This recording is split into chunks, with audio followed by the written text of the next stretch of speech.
Yooyya malee yooyyaa dhaggeeffattoota raadiyoo BBC Afaan Oromoo nu dhiyaadhaa bakka nu dhaggeeffachuu jirtan cufaatti sagantaan keenya am jalqaba. Qophii irra keessatti Olimpikiin Tookiyoo guyyaa irraa ifaatti eegalee atileetonni Itoophiyaa abdii qabaachuu himan. Ulfaata jeena yaada garuu anillee hojjedhee waan sodaa'u tokko illee hin qabu. Nus akkuma biyya tokkotti akka biyya guddaa tokkotti qophaa'aa jirra. Abbaan alangaa Itoophiyaa hoogganoota PLF dabalatee namoota 62 irratti himataman. Hayyuun siyaasa Oromoo obbo Leencoo Lataa rakkoon Itoophiyaa marii furamuu qaba jedha. Mariidhaan ibdee jiru hundaa'uu tarreessinee furmaata argachuu qabna jechuu wayya. Ana akka jaarsaatti kanatu natti mul'ata. Tokkichi Booranaa Bariisis jaatanii alii agammaa maaliif leellifama? Kanaaf oduu dabalataan waliin tura an asli galgaloo. Durtaa TPLF Dr. Dabratsiyoon Gabra Mikaa'el Gitaachoo Raada dabalatee hoogganoota TPLF fi dhaabbilee garaagaraa isaa waliin hidhat qaban hoogganaa turan namoota 62 irratti abbaan alangaa federaalaa himataman. Kanneen himannaan irraa banam keessaa miseensonni kaabinee naannichaa haleellaa hidhannoo keessaa gahee olaanaa qaban jedhamee akkasumas kanneen filannoo naannichi geeggeessirratti hirmaataniif raawwachiisan jedhan. Himannaan irraa banamee seeraan filannoo geeggeessuun akkasumas mootummaa federaalaa humnaan jijjiiruuf yaaduun raayyaa ittisa biyyaa irratti lol banuu ka jedhame. Himannaan kun yeroo lolli Tigraayitti eegalee Affaar ce'uun dhaga'ama. Kanaan dura qondaloonni TPLF to'ataman himannaan irraa banamee dhimmi isaanii hordofaa jiru. Lol naannoo Affaar keessaa deemu jiruun humnoonni TPLF yoo xiqqaate namoota nagaa 20 ajjeesuu BBC'n jiraattota irraa odeeffate. Qaama walaabarraa garuu mirkaneessuun hin danda'amne. Garuu humnoonni TPLF jalqaba naannoo Tigraay to'achuuf socho'uun isaanii ibsan maaliif Affaar ce'an? Kaayyoon isaanii maali? Achii dhaabbatu? BBC Newsdeet ka dubbatan Jarmanii ambaasadaarii duraanii Itoophiyaa akkasumas gorsaan TPLF amma Fisahaa Asgadoom akkanaan deebis.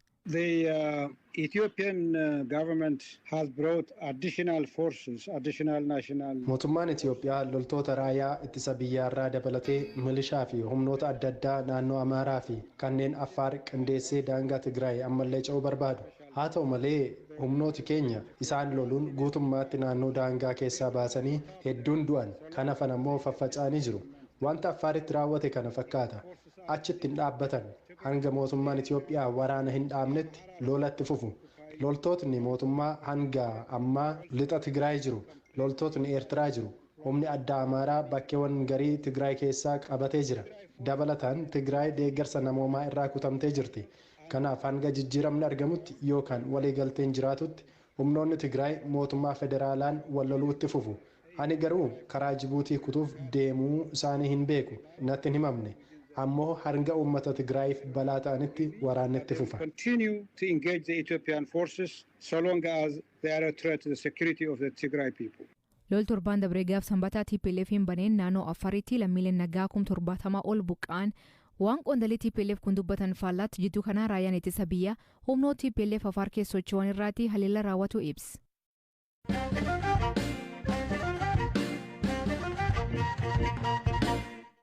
A promising young boxer. Ethiopia 54 Olympic medals, 22 of them gold, all track and field. Olimpikiin Tookiyoo guyyaa irraa ifaatti eegale.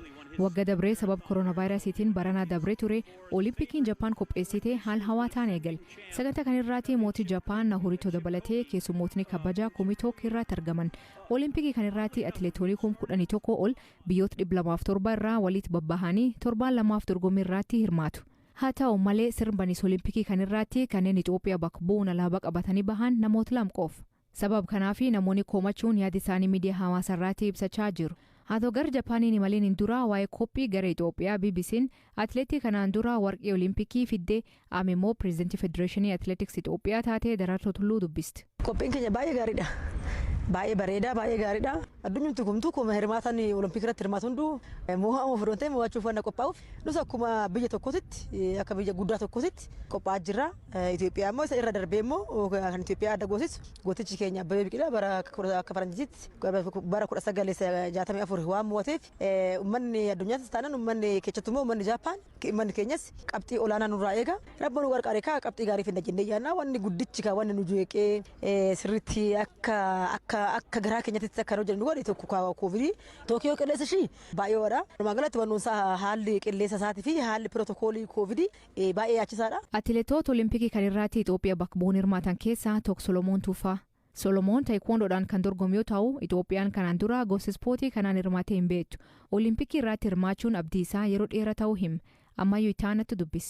-58 kiloogiraam 58 gadi jechuudha. Yoo mo'atte darbaa deemtaa akkuma maaxxaara jedhama aga faayinaalii guyyaa tokkoon beektaa ganamaa jalqabee galgalaa turuu danda'a.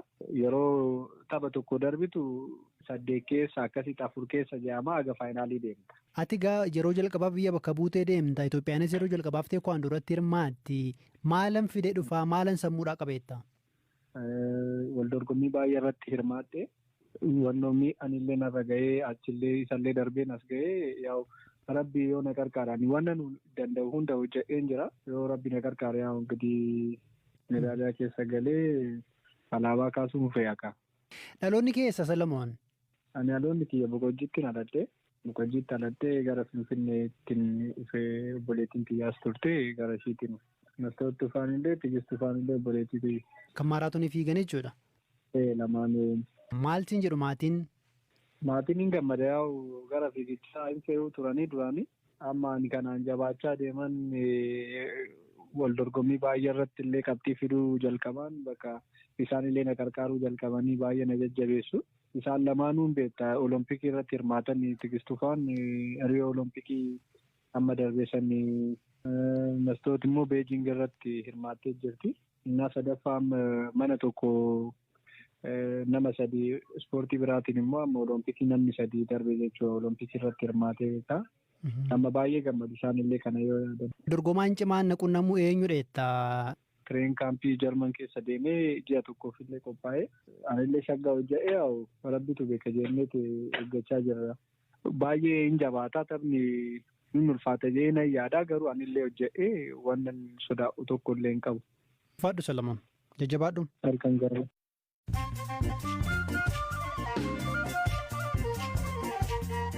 Dhaggeeffattoota oduu gaggabaaboo jalqabaanii naannoo Beenishaangul godina Matakal aanaa Bulaanaatti guyyaa roobii haleela namoota gaddaan irraa banameen namoonni 4 miidhaman jiraatonni haleela raawwateef raayyaa ittisa biyyaa himatan. Raayyaan uummata isin malee hin rukunuu jechuun waakkate.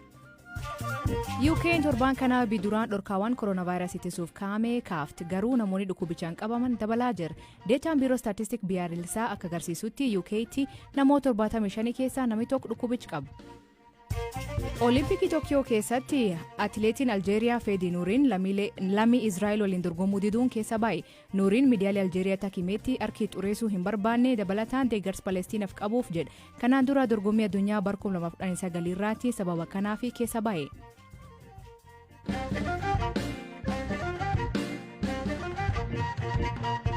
Jaatanii alii mandiyaa akka gannaa, deebiyaa akka jannaa, marraasaa akka arbaa, hirree goorjam jaaree, nam siree galata jaare, siree alaqa guyyoo xuuyyeetti kenne, hidhee booranaa jaare, abbaan hawwii guddaa tokkochi booranaa bariisis, jaataniin dhufi turu, lubbuu turaan dedhan jedhe. Qorataa fi barreessan seenaa abjaatanii diidaa kaji 10 boson keessas waliin ture akkan jedhee him kitaab jaarraa keessatti yook bulcha boorana duraanii jaatanii alii ibs.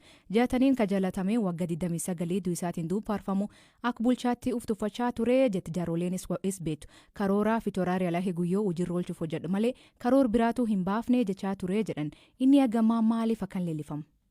Inni boorana haalatti fuula hedduu hojjetee hawaasaallee taa'ee turee gara jiinkaa kan iloo baabur finfinnee matasiitu fuula hedduu hojjetee fuula ifatti akkanuma jaalatan. Boorani qoftiin jaalatu fuula inni bahe bal'isee waan yaaduuf nabiis jaalata. Namaaf yaadaa, lafaaf yaadaa, ummataaf yaadaa tanaaf nabi jaalata jechuudha. Warruba dargii beekta opposition dargii ta'ee hidhama tureeyyuu inni mana hidhaatti nama rakkoo qabu beessee kennee fi achitti riittoo. Tanaaf wanni isi qofa akka jaalataniif inni ani jaalatame aduun jibbaa biruuti. Waan inni namaan gorsee agammaa gartee gara hojiitti hiikuuf deema warri ammaa humaayyuu beekayyuu namni gorsu waan inni durii nam gorsu jala fuudha jaatanii alii durii akkan jedhu akkas jechuun agammaa hin jira jechuudha namni jaatanii alii eentu akkisa sun eenti fulaasaa bu'u nageenyaaf gam Itoophiyaallee jidduu lamaan nu barbaadu safiyyaa nam boorannis itti jibsan nam cufaa walqixxee nama uf jaaruun itti gosi jaaru gara hin qabu cutti tamisaa namni cutti isaa walqixxee dargi waliin taa'ama malee warra alaallee waliin qubqabu. Waaqa guutuu wanni inni dhaabate nama Oromoo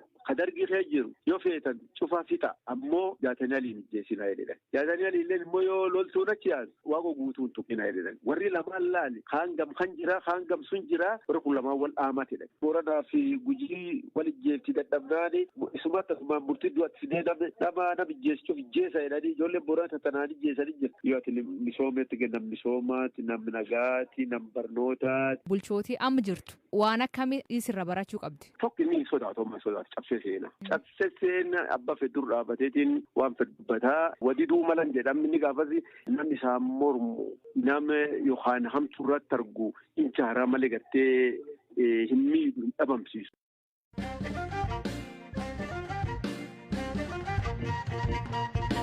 Lolii baatii 8 dura Tigraayitti eegalee biifisa babal'ifachuun naannoo Amaaraa akkasumas Afarii ce'e miidhaa dhaqqabsiisaa jiruun yaaduun kanneen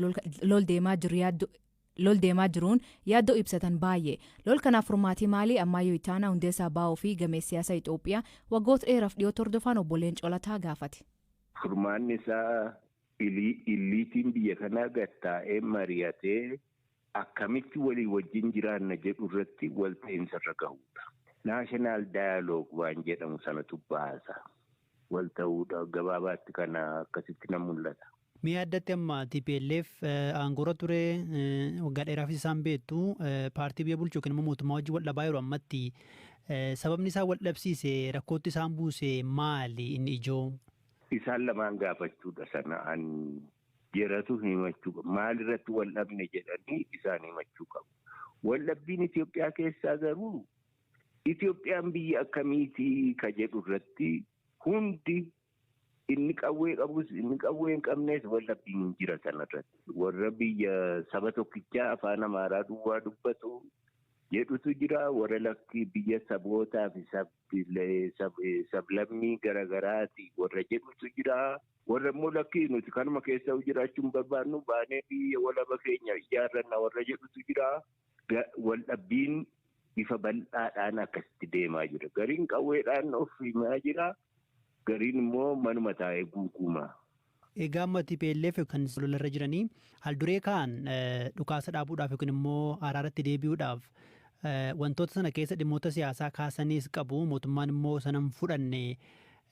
Kanaaf lolli amma deemu kun nagaa fiduu danda'a deebisee? Lolli kamuu nagaa fiduu hin danda'u. Nagaan kan inni argamu haasaa nagaa qofaani. Lolli fedhe abbaan fedhe yoo injifatee nagaa fiduu hin danda'u. Akkasitti as geenyeewu ammas lola deebinee kanarraa barree ammaan booda lolli nu gahuu qaba. Mariidhaan dhibdee jiru hundaa'uu tarreessinee furmaata argachuu qabnaa jechuu wayya. Ani akka jaarsaatti kanatu natti mul'ata. Mi'a amma gasinni Itoophiyaa jirtu waggaa 3 dura biyyatti deebitanii akka nama siyaasa tokkotti akka nama siyaasa gameessa tokkotti rakkoon kun akka nagaadhaan akka furamuudhaaf gaheen isin baatan yookiin immoo sochii godhaa jirtan ni jiraa?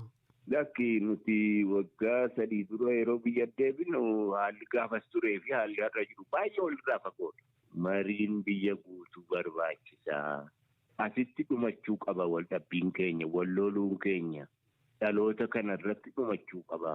Hin gahee aanatu kanatti natti mul'ata.